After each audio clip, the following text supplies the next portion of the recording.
This is the story of one of the handicap person.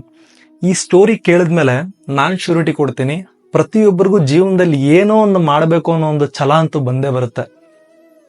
ಒಬ್ಬ ಗಂಡ ಹೆಂಡತಿ ಜೀವನ ಮಾಡ್ತಿರ್ತಾರೆ. ಅದೊಂದು ಸಣ್ಣ ಕುಟುಂಬ, ಅವ್ರಿಗೆ ಮಕ್ಳಿರೋದಿಲ್ಲ. ಒಂದಷ್ಟು ದಿನ ಆದ್ಮೇಲೆ ಒಂದು ಮಗು ಆಗುತ್ತೆ. ಆ ಮಗು ಗಂಡು ಮಗು ಆಗುತ್ತೆ. ಆದರೆ ಆ ಮಗುಗೆ ಒಂದು ಕೈ ಇರೋದಿಲ್ಲ. ಅಂದ್ರೆ ಹ್ಯಾಂಡಿಕ್ಯಾಪ್ ಆಗಿ ಹುಡ್ತಾನೆ. ಅವ್ರಿಗೆ ತುಂಬಾ ಬೇಜಾರಾಗ್ಬಿಡುತ್ತೆ, ಏನಪ್ಪ ಹಿಂಗಾಗ್ಬಿಡ್ತು ಅಂತ ಅಂದ್ಬಿಟ್ಟು. ಆಮೇಲೆ ಅದೇ ರೀತಿ ಅವನ್ನ ಬೆಳೆಸ್ತಾ ಹೋಗ್ತಾರೆ.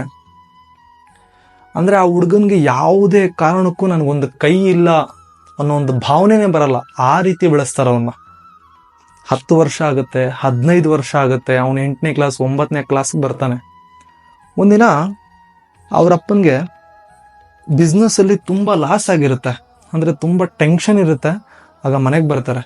ಮನೆಗೆ ಬಂದಿದ್ದಾದ್ಮೇಲೆ ಆ ಹುಡುಗನಿಗೆ ಏನೋ 2 ಕೈಯಲ್ಲಿ ಮಾಡ್ಬೇಕಿರ್ತಕ್ಕಂಥ ಒಂದು ಕೆಲಸ ಇರುತ್ತೆ. ಅವ್ರ ಅಪ್ಪನ ಸಪೋರ್ಟ್ ಕೇಳ್ತಾನೆ.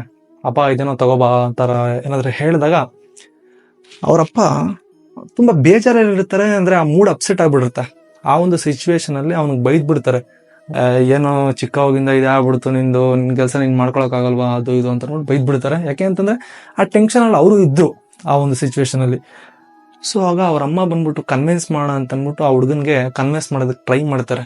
ಇಲ್ಲ ಕಣೋ, ನಿಮ್ಮಪ್ಪ ಈ ತರ ಬೇಜಾರಲ್ಲ ಅವ್ರೆ, ಬಿಡು ಏನೋ ಅಂದ್ಬಿಟ್ಟವ್ರೆ ಅಂತ ಕನ್ವಿನ್ಸ್ ಮಾಡೋದಕ್ಕೆ ಟ್ರೈ ಮಾಡ್ತಾರೆ. ಆದ್ರೆ ಆ ಹುಡುಗ ಅವ್ನ ಡಿಸಿಷನ್ ತಗೊಳ್ತಾನೆ. ನನ್ನ ಕೈಯಿಲ್ಲ ಅಂದ್ರೆ ಪರವಾಗಿಲ್ಲ, ನಾನು ಈ ಒಂದು ಸಮಾಜದಲ್ಲಿ ನಾನು ಏನೋ ಒಂದು ಪ್ರಯತ್ನ ಪಟ್ಟು ನಾನೇನೋ ಒಂದು ಸಾಧನೆ ಮಾಡಬೇಕು ಅಂತ ಅಂದ್ಬಿಟ್ಟು ಏನ್ ಮಾಡ್ತಾನೆ, ಅವತ್ತೇ ಮನೆಯಿಂದ ಈಚೆ ಹೊರಟೋಗ್ಬಿಡ್ತಾನೆ. ಮನೆಯಿಂದ ಈಚೆ ಹೋಗಿದ್ದಾದ್ಮೇಲೆ ಡಿಸೈಡ್ ಮಾಡ್ತಾನೆ, ನಾನು ಏನಾದ್ರೂ ಒಂದು ಫೀಲ್ಡಲ್ಲಿ ನಾನು ಸಕ್ಸಸ್ ಆಗಲೇಬೇಕು ಅಂತ ಅಂದ್ಬಿಟ್ಟು ಡಿಸೈಡ್ ಮಾಡ್ತಾನೆ. ನಾನು ಕುಂಫು ಕಲಿಬೇಕು ಅಂತ ಅಂದ್ಬಿಟ್ಟು, ಲೈಕ್ ಬಾಕ್ಸಿಂಗ್ ಕಲಿಬೇಕು ಅಂತ ಅಂದ್ಬಿಟ್ಟು ಡಿಸೈಡ್ ಮಾಡ್ತಾನೆ. ಸಿಟಿಗೆ ಬರ್ತಾನೆ. ಸಿಟಿಗೆ ಬಂದು ಒಂದಷ್ಟು ಜನರ ಹತ್ರ ವಿಚಾರಿಸ್ತಾನೆ, ನಾನು ಬಾಕ್ಸಿಂಗ್ ಕಲಿಬೇಕು ಅಂತ ಹೇಳಿದಾಗ ಎಲ್ಲರೂ ಆಡ್ಕೊಳ್ತಾರೆ, ನಗ್ತಾರೆ. ಎಲ್ಲರೂ ಅವ್ನಿಗೆ ಸಪೋರ್ಟ್ ಮಾಡೋದಿಲ್ಲ. ಒಂದಷ್ಟು ಜನ ಹತ್ರ ಹೋಗಿ ಕೇಳಿದಾಗ ಒಂದಷ್ಟು ಜನ ಇನ್ಸ್ಟಿಟ್ಯೂಟ್ಸು ಲೈಕ್ ಈ ತರ ಕೋಚಿಂಗ್ ಸೆಂಟರ್ಸ್ ಎಲ್ಲ ಪ್ರಿಫರ್ ಮಾಡ್ತಾರೆ. ಇಲ್ಲಿ ಹೋಗು, ಈ ತರ ಒಂದು ಕೋಚಿಂಗ್ ಸೆಂಟರ್ ಇದೆ, ಈ ತರ ಒಂದು ಟ್ರೈನಿಂಗ್ ಸೆಂಟರ್ ಇದೆ, ಅವ್ರು ಚೆನ್ನಾಗಿ ಹೇಳ್ಕೊಡ್ತಾರೆ ಅಂತ ಹೇಳಿದಾಗ ಅಲ್ಲಿ ಹೋಗ್ತಾನೆ. ಅಲ್ಲಿ ಹೋದಾಗ ಕೋಚಿಂಗ್ ಸೆಂಟರ್ ಎಲ್ಲರೂ ನಗ್ತಾರೆ ಇವ್ನು ನೋಡ್ಬಿಟ್ಟು. ನಾವು 2 ಕೈ ಇಟ್ಕೊಂಡೇ ನಮ್ಮ ಕೈಯಲ್ಲಿ ಈ ಒಂದು ಕಿಕ್ ಬಾಕ್ಸಿಂಗ್ ನಾವು ಕಲಿಯೋದು ಕಷ್ಟ ಇದೆ, ಈ ಒಂದು ಕುಂಫು ಕಲಿಯೋದು ಕಷ್ಟ ಇದೆ, ಇವ್ನು ನೋಡಿದ್ರೆ ಒಂದೇ ಒಂದು ಕೈ ಇಟ್ಕೊಂಡ್ ಬಂದವನೇ ಅಂತ ಅಂದ್ಬಿಟ್ಟು ಎಲ್ಲರೂ ನಗೋದು, ಆಡ್ಕೊಳ್ಳೋದು, ಈ ತರ ಒಂದು ಸಿಚುವೇಶನ್ ಆಗುತ್ತೆ. ಅದೇ ರೀತಿ ಅದೇ ಸಿಟಿಯಲ್ಲೇ ಏನ್ ಮಾಡ್ತಿರ್ತಾನೆ, ಯಾವುದೋ ಒಂದು ಹೋಟ್ಲಲ್ಲಿ ಕೆಲಸ ಮಾಡೋದು. ಅವ್ರ ಹತ್ರನೇ, ಅಣ್ಣ ನಂಗೆ ನಾನು ಕೆಲಸ ಮಾಡ್ತೀನಿ, ನಂಗೆ ದುಡ್ಡು ಕೊಡ್ಬಿಡಿ, ನನ್ಗೆ ಊಟ ಕೊಡಿ ಅಂತ ಅಂದ್ಬಿಟ್ಟು ಕೇಳ್ತಾ ಅದೇ ರೀತಿ 2 ತಿಂಗಳು 3 ತಿಂಗಳು ಕಳೆಯುತ್ತೆ. 4ನೇ ತಿಂಗಳು ಅವನಿಗೊಬ್ರು ಯಾರೋ ಸಜೆಸ್ಟ್ ಮಾಡ್ತಾರೆ, ಈ ತರ ಒಬ್ರು ಗುರುಗಳಿದ್ದಾರೆ, ಕುಂಫು ಹೇಳ್ಕೊಡ್ತಾರೆ, ಅವ್ರ ಹತ್ರ ಹೋಗು ನೀನು ಅಂತ ಹೇಳ್ಬಿಟ್ಟು ಅಲ್ಲಿ ಕಳಿಸ್ತಾರೆ. ಅಲ್ಲೋಗಿ ಹೇಳ್ತಾನೆ, ಈ ತರ ನಾನು ಕುಂಫು ಕಲಿಬೇಕು ಅಂತ ಹೇಳಿದಾಗ ಆ ಗುರುಗಳು ಅದೇ ಹೇಳ್ತಾರೆ. ಆ ಟ್ರೈನಿಂಗ್ ಸೆಂಟ್ರಲ್ಲೂ ಅದೇ ಹೇಳ್ತಾರೆ, ನಿನ್ಗಿರೋದು ಒಂದು ಕೈ, ಇದು ತುಂಬಾ ಕಷ್ಟ ಆಗುತ್ತೆ. ಓಕೆ ಸರಿ ಆಯ್ತು, ನೀನು ಫಸ್ಟ್ ಊಟ ಮಾಡ್ಕೊಬಾ, ಆಮೇಲೆ ಮಾತಾಡೋಣ ಅಂತ ಹೇಳಿದಾಗ ಅವನು ಹೇಳ್ತಾನೆ, ಇಲ್ಲ ನಾನು ಊಟ ಮಾಡಲ್ಲ, ನನಗೆ ಕುಂಫು ನೀವು ಫಸ್ಟ್ ಹೇಳ್ಕೊಟ್ರೆ ಮಾತ್ರ ನಾನು ಊಟ ಮಾಡ್ತೇನೆ ಅಂತ ಹೇಳಿದಾಗ ಆ ಗುರುಗಳು ಯೋಚನೆ ಮಾಡ್ತಾರೆ, ಓ ಇವನು ತುಂಬಾ ಹಠವಾದಿ ಇದ್ದಂಗೆ ಅವನೇ ಅಂತ ಅಂದ್ಬಿಟ್ಟು ಹೋಗ್ಬಿಟ್ಟು ಒಂದೇ ಒಂದು ಕಿಕ್ ಹೇಳ್ಕೊಡ್ತಾರೆ. ಒಂದೇ ಒಂದು ಕಿಕ್ ಹೇಳ್ಕೊಟ್ಟು ಈ ಒಂದು ಕಿಕ್ನ 15 ನಿಮಿಷ ಪ್ರಾಕ್ಟೀಸ್ ಮಾಡು ಅಂತ ಹೇಳ್ತಾರೆ. ಅವನು ಫಸ್ಟ್ ಟೈಮ್ ಅಲ್ವಾ ಕುಂಫು ಹೇಳ್ಕೊಡ್ತಿರೋದು, ಅವನು ಹೆವಿ ಎಕ್ಸೈಟ್ಮೆಂಟ್ ಅಲ್ಲಿ ಇರ್ತಾನೆ. 15 ನಿಮಿಷ ಪ್ರಾಕ್ಟೀಸ್ ಮಾಡ್ತಾನೆ. ಪ್ರಾಕ್ಟೀಸ್ ಮಾಡಿದ್ದಾದ್ಮೇಲೆ ಸರ್ ಆಯ್ತು ಅಂತ ಹೇಳಿದಾಗ ಅವನು ಸರಿ ಆಯ್ತು ಬಾ ಊಟ ಮಾಡು ಅಂತ ಹೇಳಿದಾಗ ಬಂದು ಅವನು ಊಟ ಮಾಡ್ತಾನೆ. ಊಟ ಮಾಡಿದ್ದಾದ್ಮೇಲೆ ಗುರುಗಳು ಹೇಳ್ತಾರೆ, ಸರಿ ಆಯ್ತು, ನಾಳೆ ಬೆಳಗ್ಗೆ 7 ಗಂಟೆಗೆ ಬಾ ಪ್ರಾಕ್ಟೀಸ್ಗೆ, ಟ್ರೈನಿಂಗ್ ಮಾಡ್ತೀನಿ ಅಂತ ಹೇಳಿದಾಗ ಬೆಳಗ್ಗೆ 7 ಗಂಟೆಗೆ ಬರ್ತಾನೆ. ಸರ್ ಇವತ್ತು ಯಾವ ಕಿಕ್ಕು ಅಂತ ಹೇಳಿದಾಗ ಆ ಗುರುಗಳು ಹೇಳ್ತಾರೆ, ನಿನ್ನೆ ಹೇಳ್ಕೊಟ್ಟಿದ್ನಲ್ವಾ ಒಂದು ಕಿಕ್ಕು, ಅದನ್ನೇ ಇವತ್ತು 1 ಅವರ್ ಮಾಡು ಅಂತ ಹೇಳ್ತಾರೆ. ಅವನು 1 ಅವರ್ ಅದೇ ಕಿಕ್ನೇ ಮಾಡ್ತಾನೆ. ನೆಕ್ಸ್ಟ್ ದಿನ ಬರ್ತಾರೆ, ಅದೇ ಕಿಕ್ನೇ ಇನ್ನೂ 1 ಅವರ್ ಮಾಡು ಅಂತಾನೆ. ಇದೇ ತರ 1 ತಿಂಗಳು ಅದೇ ಕಿಕ್ನೆ, 2 ತಿಂಗಳು 3 ತಿಂಗಳು 4 ತಿಂಗಳು 6 ತಿಂಗಳು ಒಂದೇ ಕಿಕ್ನೇ ಮಾಡಿಸ್ತಾರ ಅವರು. ಆಗ ಅದೇ ಟ್ರೈನಿಂಗ್ ಸೆಂಟ್ರಲ್ಲಿ ಇನ್ನೊಬ್ಬ ಟ್ರೈನಿಂಗ್ ತಗೊಳ್ತಿರ್ತಾನೆ. ಅವನು ಬಂದು ಹೇಳ್ತಾನೆ, ಅಲ್ಲ ಕಣೋ, 6 ತಿಂಗಳಿಂದ ಯಾರಾದರೂ ಒಂದೇ ಕಿಕ್ನ ಹೇಳ್ಕೊಡ್ತಾರ? ಸ್ವಲ್ಪ ಆದ್ರೂ ಯೋಚನೆ ಮಾಡಿದ್ಯಾ? ನಿನಗೆ ಆ ಕೋಚಿಂಗ್ ಸೆಂಟ್ರಲ್ಲಿ ಆ ಗುರುಗಳಿದಾರಲ್ಲ, ನಿನ್ನ ಹತ್ರ ಕೆಲಸ ಮಾಡಿಸ್ಕೊಳ್ತಾ ಇದಾರೆ, ನಿನಗೆ ಏನು ಹೇಳ್ಕೊಡ್ತಾ ಇಲ್ಲ ಅವರು, ನಿನಗೂ ಗೊತ್ತಾಗ್ತಾ ಇಲ್ವಾ ಈ ಥರ ಎಲ್ಲ ಅಂತ ಹೇಳಿದಾಗ ಅವನೇನು ಮಾಡ್ತಾನೆ, ಗುರುಗಳ ಹತ್ರ ಹೋಗ್ಬಿಟ್ಟು ಕೇಳ್ತಾನೆ, ಗುರುಗಳೇ ನಾನು ಬಂದು 6 ತಿಂಗಳಾಯಿತು, 6 ತಿಂಗಳಿಗೂ ನಮ್ಗೆ ಒಂದೇ ಒಂದು ಕಿಕ್ ಹೇಳ್ಕೊಡ್ತಿದ್ದೀರಾ, ನಿಮ್ಗೆ ಹೇಳ್ಕೊಡೋಕೆ ಇಷ್ಟ ಇಲ್ಲ ಅಂತಂದರೆ ಹೇಳ್ಬೋದಲ್ವ, ನಾನು ಯಾವುದೋ ಬೇರೆ ಕಡೆ ಬೇರೆ ಯಾವುದೋ ಇನ್ಸ್ಟಿಟ್ಯೂಟ್ಗೆ ಹೋಗಿ ಇಲ್ಲಿ ಬೇರೆ ಯಾವುದೋ ಕೋಚಿಂಗ್ ಸೆಂಟ್ರಿಗೆ ಹೋಗಿ ನಾನು ಅವ್ರ ಹತ್ರ ಹೇಳಿಸ್ಕೊಳ್ತಿದ್ದೆ, ನನಗೆ 6 ತಿಂಗಳು ನನ್ನ ಟೈಮು ವೇಸ್ಟ್ ಮಾಡಿದ್ರಿ, ಯಾಕೆ ಈ ಥರ ಮಾಡಿದ್ರಿ ಅಂತ ಹೇಳಿದಾಗ, ಸರಿ ಕಣೋ ಆಯಿತು, ನಾಳೆ ಬರೋಗು ಬೇರೆ ಹೇಳ್ಕೊಡ್ತೀನಿ, ಬೇರೆ ಕಿಕ್ಸ್ ಎಲ್ಲ ಹೇಳ್ಕೊಡ್ತೀನಿ ಅಂತ ಹೇಳಿ ಕಳಿಸ್ತಾರೆ. ನಾಳೆ ಬೆಳಗ್ಗೆ ಬರ್ತಾನೆ. ಬೆಳಗ್ಗೆ ಬಂದಿದ್ದ ತಕ್ಷಣ ಗುರುಗಳು ಏನು ಮಾಡ್ತಾರೆ ಅಂತಂದರೆ, ಆ ಕುಂಫು ಹೇಳ್ಕೊಡ್ತಕ್ಕಂಥ ಗುರುಗಳು ಒಂದು ರಿಜಿಸ್ಟ್ರೇಷನ್ ಫಾರ್ಮ್ ಫಿಲ್ ಮಾಡಿಸ್ತಾರೆ. ರಿಜಿಸ್ಟ್ರೇಷನ್ ಫಾರ್ಮ್ ಅಂತಂದರೆ, ನಿನಗೆ ನಾಳೆ ಕುಂಫು ಕಾಂಪಿಟೇಷನ್ ಇದೆ, ಬಾಕ್ಸಿಂಗ್ ಕಾಂಪಿಟೇಷನ್ ಇದೆ, ನೀನೇನಾದರೂ ಆ ಕಾಂಪಿಟೇಷನಲ್ಲಿ ಗೆದ್ದರೆ ನಾನು ಬೇರೆ ಎಲ್ಲ ಕಿಕ್ಸು ಬೇರೆ ಬ್ಲಾಕ್ಸು ಅವೆಲ್ಲ ಹೇಳ್ಕೊಡ್ತೀನಿ, ನೀನು ನಾಳೆ ಗೆಲ್ಲಬೇಕು. ಇನ್ನೂ ಒಂದು ಕಂಡೀಷನ್ ಅಂದರೆ, ನೀನು ನಾಳೆ ಇನ್ ಕೇಸ್ ಸಾಯಕ್ಕೂ ರೆಡಿ ಇರಬೇಕು, ಬಾಕ್ಸಿಂಗ್ ಅಂದರೆ ಹಂಗೆ ಸಾಯಕ್ಕೂ ರೆಡಿ ಇರಬೇಕು. ಸೊ ಅದಕ್ಕೋಸ್ಕರ ಈ ಒಂದು ರಿಜಿಸ್ಟ್ರೇಷನ್ ಫಾರ್ಮಲ್ಲಿ ನಿಮ್ದು ಎಲ್ಲ ಡೀಟೇಲ್ಸು ಬರೆದು ಸೈನ್ ಹಾಕ್ಕೊಡು ನನಗೆ ಅಂತ ಹೇಳಿದಾಗ, ಇವನೇನು ಮಾಡ್ತಾನೆ, ಒಪ್ಕೊಳ್ತಾನೆ, ನಾನು ಪಾರ್ಟಿಸಿಪೇಟ್ ಮಾಡ್ತೀನಿ ಅಂತಂದ್ಬಿಟ್ಟು ಒಪ್ಕೊಂಡು ಫೈನಲಿ ಒಪ್ಕೊಂಡಿದ್ದಾದ್ಮೇಲೆ ನಾಳೆ ನೀನು ಕಾಂಪಿಟೇಷನ್ಗೆ ಬಾ ಅಂತಂದ್ಬಿಟ್ಟು ಕಳಿಸ್ತಾರೆ. ಕಾಂಪಿಟೇಷನ್ಗೆ ಹೋಗ್ತಾಳೆ, ಕೂತ್ಕೊಳ್ತಾನೆ. ಹೋದ್ಮೇಲೆ ಅವ್ರ ಗುರುಗಳು ಇಬ್ಬರು ಪಕ್ಕದಲ್ಲಿ ಕೂತ್ಕೊಳ್ತಾರೆ. ಕೇಳ್ತಾನೆ, ಗುರುಗಳೇ ನಂದು ಯಾವಾಗ ಸರ್ದಿ ಅಂತ ಕೇಳಿದಾಗ ಗುರುಗಳು ಒಂದು ಮಾತು ಹೇಳ್ತಾರೆ, ಇಲ್ಲಿ ಎಲ್ಲ ಜನರನ್ನು ಅವ್ನು ಸೋಲಿಸಿದಾದ್ಮೇಲೆ ಯಾರು ಸೋಲಿಸ್ತಾರಲ್ವ, ಎಲ್ಲಾರನ್ನೂ ಯಾರು ಸೋಲಿಸ್ತಾರಲ್ಲ ಅವ್ರ ಮೇಲೆ ನಿಂದಿರೋದು ಅಂತ ಹೇಳ್ತಾರೆ. ಅವ್ನಿನ್ನ ಭಯ ಸ್ಟಾರ್ಟ್ ಆಗ್ಬಿಡ್ತಾಗ, ಅರೆ ನನಗಿರೋದು ಒಂದು ಕೈ, ಇವ್ರು ನೋಡಿದ್ರೆ ಈ ಥರ ಎಲ್ಲಾರನ್ನೂ ಯಾರು ಸೋಲಿಸ್ತಾರಲ್ಲ ಎಕ್ಸ್ಪರ್ಟ್ನ, ಅವನ ಮೇಲೆ ನಾನು ಫೈಟ್ ಬಿಡ್ಬೇಕು ಅಂತ ಅಂದ್ಬಿಟ್ಟು ಅವಾಗ ಭಯ ಸ್ಟಾರ್ಟ್ ಆಗುತ್ತೆ ಅವನಿಗೆ. ಫೈನಲಿ ಅವನು ಎಲ್ಲರನ್ನೂ ಸೋಲಿಸ್ತಾನೆ, ಎಲ್ಲರನ್ನೂ ನಾಕ್ಔಟ್ ಮಾಡಿ ಬಿಸಾಕ್ಬಿಡ್ತಾನೆ. ಒಬ್ಬ ಲಾಸ್ಟ್ ಇವನೇ ಉಳಿದಿರೋದು, ಲಾಸ್ಟ್ ಫೈನಲ್. ಇವನು ಹೋಗ್ತಾನೆ. ಇವನು ಯೋಚನೆ ಮಾಡ್ತಾನೆ ಹೋಗೋಕ್ಕಿಂತ ಮುಂಚೆ, ಏನಂತ ಯೋಚನೆ ಮಾಡ್ತಾನೆ, ಆ್ಯಕ್ಟ್ ಮಾಡ್ಬಿಡೋಣ, ಅಂದರೆ ನಾನು ಒಂದು 2-3 ಏಟ್ ತಿಂದು ಬಿದ್ದೋಗೋ ಥರ ಆ್ಯಕ್ಟ್ ಮಾಡ್ಬಿಡೋಣ, ಅವನು ವಿನ್ನು ಅಂತ ಅಂದ್ಬಿಟ್ಟು ಕೊಟ್ಬಿಡ್ತಾರೆ, ಯಾಕೆ ಸಾಯ್ಬೇಕು ಅಂತಂದ್ಬಿಟ್ಟು ಯೋಚನೆ ಮಾಡ್ಬಿಟ್ಟು ಆ್ಯಕ್ಟ್ ಮಾಡೋಣ ಅಂತಂದ್ಬಿಟ್ಟು ಎಂಟ್ರಿ ಕೊಡ್ತಾನೆ. ಆ ರಿಂಗ್ ಒಳಗಡೆ ಎಂಟ್ರಿ ಕೊಟ್ಟಿದ್ದಾದಮೇಲೆ ಮ್ಯಾಚ್ ಸ್ಟಾರ್ಟ್ ಆಗುತ್ತೆ. ಯೋಚನೆ ಮಾಡಿ, ಇಲ್ಲಿ ಇವನಿಗೆ ಗೊತ್ತಿರತಕ್ಕಂಥದ್ದು ಒಂದೇ ಕಿಕ್ಕು, ಆದರೆ ಇನ್ನು ಆಪೋಸಿಟಲ್ಲಿ ಇರ್ತಕ್ಕಂಥದ್ದು ಗೊತ್ತಿರತಕ್ಕಂಥದ್ದು ಹೆಚ್ಚು ಕಡಿಮೆ 1000 ಕಿಕ್ ಅವನಿಗೆ ಗೊತ್ತು. Is A expert. ಸರಿನಾ? ಮ್ಯಾಚ್ ಸ್ಟಾರ್ಟ್ ಆಗುತ್ತೆ. ಮ್ಯಾಚ್ ಸ್ಟಾರ್ಟ್ ಆದ್ಮೇಲೆ ಫಸ್ಟ್ ಕಿಕ್ ಹೊಡಿತಾನೆ ತಲೆಗೆ. ಯಾರು ಎಕ್ಸ್ಪರ್ಟ್ ಇರ್ತಾನಲ್ಲ ಅವನು, ಈ ಹ್ಯಾಂಡಿಕ್ಯಾಪ್ ಇರ್ತಾನಲ್ಲ ಇವನಿಗೆ ಫಸ್ಟ್ ಕಿಕ್ ಹೊಡಿತಾನೆ, ಬಿದ್ದೋಗ್ಬಿಡ್ತಾನೆ ಕೆಳಗೆ. ಮತ್ತೆ ಎದ್ದು ನಿಂತ್ಕೊಳ್ತಾನೆ.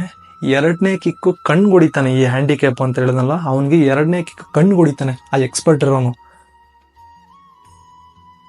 ಕಣ್ಣು ಹೊಡೆದಿದ ತಕ್ಷಣ ಒಂದು ಸ್ವಲ್ಪ ಬ್ಲಡ್ ಬರಕ್ಕೆ ಸ್ಟಾರ್ಟ್ ಆಗುತ್ತೆ.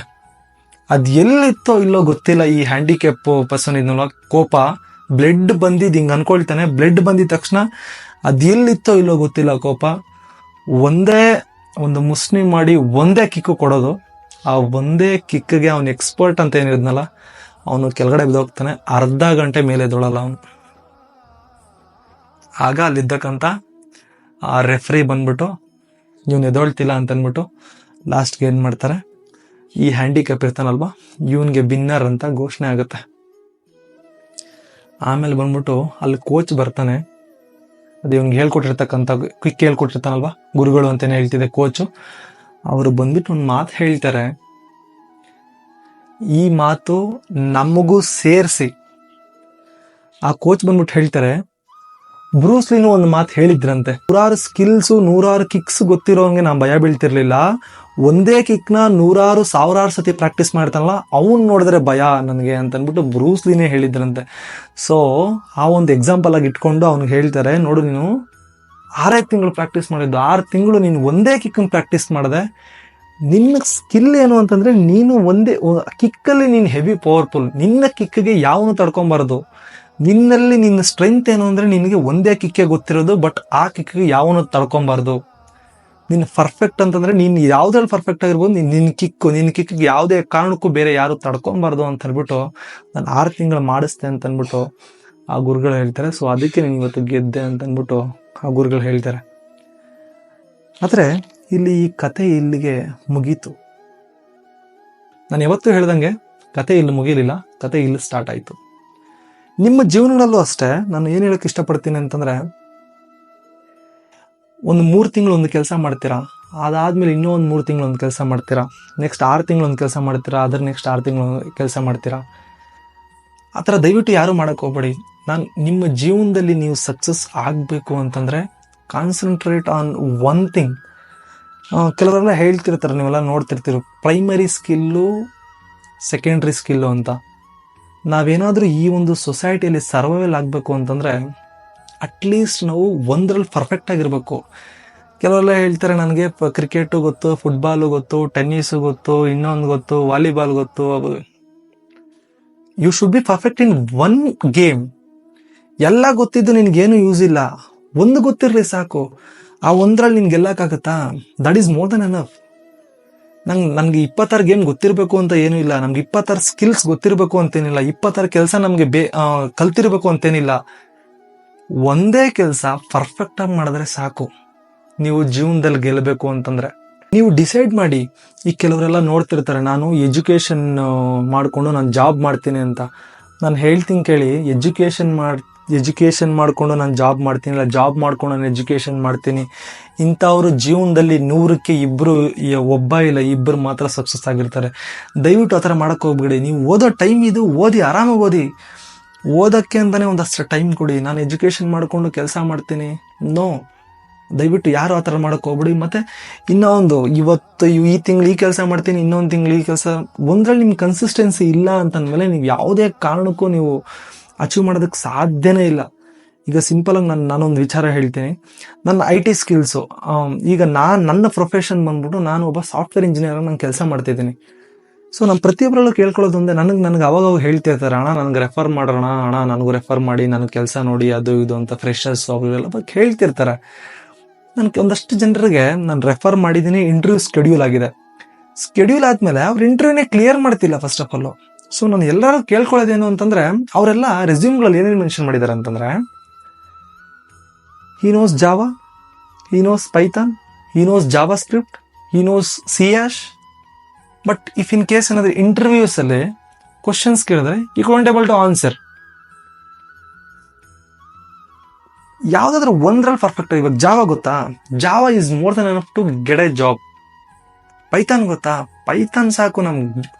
ಒಂದೇ ಒಂದು ಸ್ಕಿಲ್ಸ್ ಹಾಕೊಂಡ್ರೆ ನಮಗೆ ಜಾಬು ಹೊಡೆಯೋದಕ್ಕೆ 26 ಸ್ಕಿಲ್ ಅವಶ್ಯಕತೆನೇ ಇಲ್ಲ. First concentrate on one skill, ಮತ್ತೆ ನೋಡ್ಕೊಳ್ಳೋಣ. ನಾನು ಹೇಳೋದು first primary thing. First we should survival what we need. ನಾವು ಈ ಒಂದು ಸೊಸೈಟಿಯಲ್ಲಿ ಸರ್ವೈವ್ ಆಗುತ್ತೆ. ಫಸ್ಟ್ ಪ್ರಿಯಾರಿಟಿ ಏನು? ಇವಾಗ ನೀನು ಎಲೆಕ್ಟ್ರಿಷಿಯನ್ ಕೆಲಸ ಮಾಡ್ತೀಯಾ, you should be perfect in that. ಎಲ್ಲರೂ ನಿನ್ನೆ ಕರಿಬೇಕು, ಓ ಇವನು ಕರೆಕ್ಟಾಗಿ ಕೆಲಸ ಮಾಡ್ತಾನೆ ಅಂತ ಅಂದ್ಬಿಟ್ಟು. ಗಾರೆ ಕೆಲಸ ಮಾಡ್ತೀಯಾ, ಎಲ್ಲರೂ ನಿನ್ನೆ ಕರಿಬೇಕು, ಚೆನ್ನಾಗಿ ಕೆಲಸ ಮಾಡ್ತಾನೆ ಕಣೋ ಅಂತ ಅಂದ್ಬಿಟ್ಟು. ಯಾವುದೇ ಮಾಡು, ಪರ್ಫೆಕ್ಟಾಗಿ ಮಾಡು ಅಂತ ಹೇಳ್ತಾ, ಈ ಒಂದು ಸ್ಟೋರಿಯ ಸಾರಾಂಶ ನನಗೆ ಗೊತ್ತಂಗೆ ಎಲ್ಲರಿಗೂ ಅರ್ಥ ಆಗಿದೆ ಅಂತ ಹೇಳ್ತಾ, ಇದೇ ರೀತಿ ಸಪೋರ್ಟ್ ಮಾಡ್ತೀರಿ. ಇನ್ನು ಮುಂದಿನ ವಿಡಿಯೋಲಿ ಬೇರೆ ಒಂದು ಒಳ್ಳೆ ಸ್ಟೋರಿನ ತೊಗೊಂಬರ್ತೀನಿ ಅಂತ ಹೇಳ್ತಾ ಈ ವಿಡಿಯೋನ ಮುಗಿಸ್ತಾ ಇದ್ದಾನೆ. Thank you so much.